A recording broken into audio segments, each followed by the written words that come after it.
काल मुंबईच्या समुद्रामध्ये गेटवे ऑफ इंडियाच्या समोर एक ॲक्सिडेंट झाला, ज्यामध्ये एक फेरी जी पॅसेंजर्सना घेऊन जात होती एलिफंटा केव्जला, तिला एका नेव्हीच्या स्पीड बोटनी टक्कर मारली, ज्यामध्ये 13 जणं यांचा मृत्यू झाला, अनेक जखमी झाले आणि 101 लोकांना वाचवण्यात आलं असे रिपोर्ट मीडियामध्ये आलेले आहेत.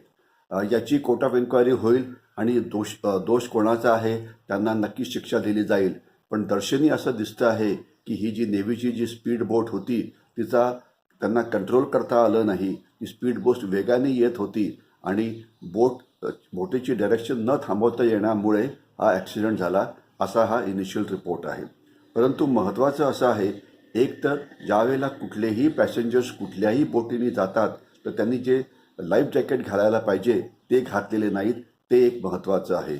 आणि दुसरं महत्त्वाचं आहे की मुंबईसारख्या बंदरामध्ये जिथे अनेक बोटी या येत असतात, तर त्या बोटींचा जायचा रस्ता याच्यावर लक्ष असायला पाहिजे. कारण आपण जर बोटींचा ट्रॅफिक नीट कंट्रोल केला नाही तर ॲक्सिडेंट होऊ शकतो, जसा रस्त्यावरती होतो. आणि जी ट्रॅफिक मॅनेजमेंट सिस्टीम जी मुंबईच्या बंदरात आहे त्यामध्ये अजून जास्त इम्प्रूव्हमेंट होण्याची गरज आहे. तर हे धडे आपण शिकायला पाहिजे आणि जे टुरिस्ट येतात, जो ट्रॅफिक चालतो मुंबई बंदरामध्ये, त्यांना आपण सुरक्षित करायलाच पाहिजे.